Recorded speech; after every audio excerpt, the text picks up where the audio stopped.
പെട്ടെന്ന് തയ്യാറാക്കാവുന്ന കുക്കർ മന്തിയുടെ റെസിപ്പിയാണ് കേട്ടോ. അപ്പോൾ ഇതാ മിക്സിയുടെ ജാറിലേക്ക് പുതിനയില മല്ലിയില ഇട്ട് കൊടുക്കാം. പിന്നെ വേണ്ടത് ഇഞ്ചി വെളുത്തുള്ളി paste, 2 teaspoon Kashmiri chilli powder, 2 teaspoon mandi masala, ആവശ്യത്തിനുള്ള ഉപ്പ്, ഒരു പച്ചമുളക്, കുറച്ച് കോൺ ഓയിൽ. എന്നിട്ട് നാരങ്ങ നീരുണ്ടെങ്കിൽ നാരങ്ങ നീര് ഒഴിക്കുക, അല്ലെങ്കിൽ വിനാഗിരി. അപ്പോൾ എൻ്റെ കയ്യിൽ വിനാഗിരി ഉള്ളതുകൊണ്ടാണ് കേട്ടോ വിനാഗിരി ചേർത്ത് നന്നായിട്ട് അരച്ചെടുത്തിട്ടുണ്ട്. കുറച്ച് മസാല ചിക്കനിലേക്ക് ഇട്ട് കൊടുക്കുന്നുണ്ട്. 1 കിലോ ചിക്കനാണ് കേട്ടോ എടുത്തിരിക്കുന്നത്. എന്നിട്ട് നന്നായിട്ട് മിക്സാക്കി കൊടുക്കാം. ഒരല്പം മഞ്ഞൾപ്പൊടിയും കൂടി ഇട്ട് കൊടുക്കുന്നുണ്ട്. കുറച്ച് മസാല ഞാൻ മാറ്റി വെച്ചിട്ടുണ്ട് കേട്ടോ, ചോറിലേക്ക് വേവിക്കുമ്പോൾ ഇടാൻ വേണ്ടിയിട്ടാണ്. എന്നിട്ട് കൈ കൊണ്ട് നല്ല പോലെ മിക്സാക്കി കൊടുക്കാം. ഒരു 4-5 മണിക്കൂർ നേരം ഇത് റെസ്റ്റ് ചെയ്യാൻ വയ്ക്കുന്നുണ്ട്. ഇനിയിപ്പോൾ ഇതാ ഒരു കുക്കർ വെച്ചെടുത്തിട്ടുണ്ട്. അതിലേക്ക് ഒരല്പം കോൺ ഓയിൽ ഒഴിച്ചു കൊടുക്കാം. പിന്നെ വേണ്ടത് പട്ട, ഗ്രാമ്പു, ഏലക്ക അതെല്ലാം ഇട്ട് കൊടുത്ത് ഒന്ന് പൊട്ടിയതിന് ശേഷം ഒരു ചെറിയ സവാള, ചെറിയ ക്യാപ്സിക്കം ഇതെല്ലാം ഇട്ട് കൊടുത്തിട്ട് ഒന്ന് വഴറ്റിയെടുക്കാം. ഒരുപാട് മൂത്ത് വരേണ്ട ആവശ്യമൊന്നുമില്ല, ജസ്റ്റ് ഒന്ന് വഴറ്റിയാൽ മതി.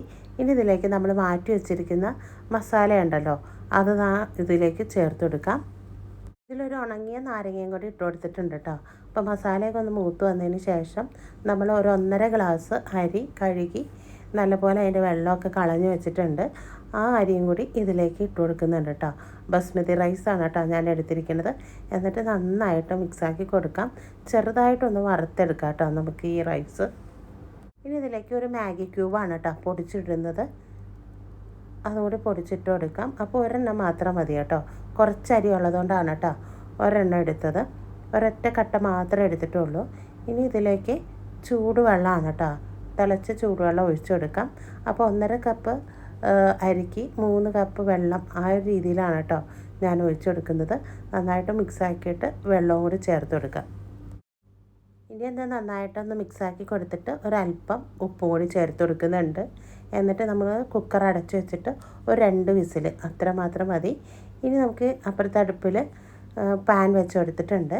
ചിക്കൻ വറുക്കാൻ വേണ്ടിയിട്ടാണ് കേട്ടോ. കുറച്ച് ഓയിൽ ഒഴിച്ചെടുക്കാം, ചിക്കനൊക്കെ ഒന്ന് ഇട്ട് കൊടുക്കാം. എന്നിട്ട് നമ്മളിതൊന്ന് അടച്ച് വെച്ചിട്ട് ഒന്ന് ഫ്രൈ ആക്കി എടുക്കാം. അടച്ച് വെച്ച് ചെയ്യുമ്പോൾ പെട്ടെന്ന് കുക്കാവുകയും ചെയ്യും, നല്ല സോഫ്റ്റായി കിട്ടുകയും ചെയ്യും കേട്ടോ. അതിന് വേണ്ടിയിട്ടാണ് കേട്ടോ അടച്ച് വെച്ചിട്ട് ഒന്ന് കുക്ക് ചെയ്യണത്. എന്നിട്ട് ഇതാ തിരിച്ച് മറിച്ചൊക്കെ ഒന്ന് ഇട്ട് കൊടുത്തിട്ടുണ്ട്. നമ്മുടെ ചിക്കൻ നന്നായിട്ട് ഫ്രൈ ആയിട്ട് വന്നിട്ടുണ്ട് കേട്ടോ. അപ്പോൾ അതാ നമ്മുടെ ചിക്കനൊക്കെ ഇവിടെ സെറ്റായിട്ടുണ്ട്.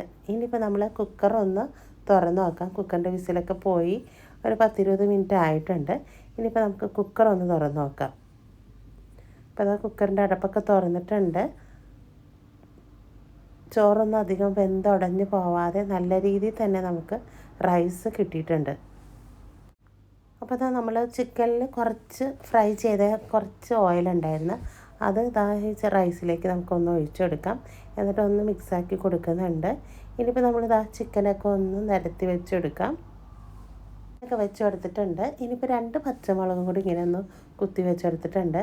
ഇനി ഇതാ ഒരു അടുപ്പിൽ കുറച്ച് കനലിട്ട് കൊടുത്തിട്ട് കുറച്ച് ഓയിൽ ഒഴിച്ച് ഒന്ന് പുക വന്നതിന് ശേഷം നമ്മൾ കുക്കർ ഒന്ന് അടച്ച് വെച്ച് ഒരു 10-20 മിനിറ്റ് നേരം അങ്ങനെ ഇരിക്കട്ടെ കേട്ടോ.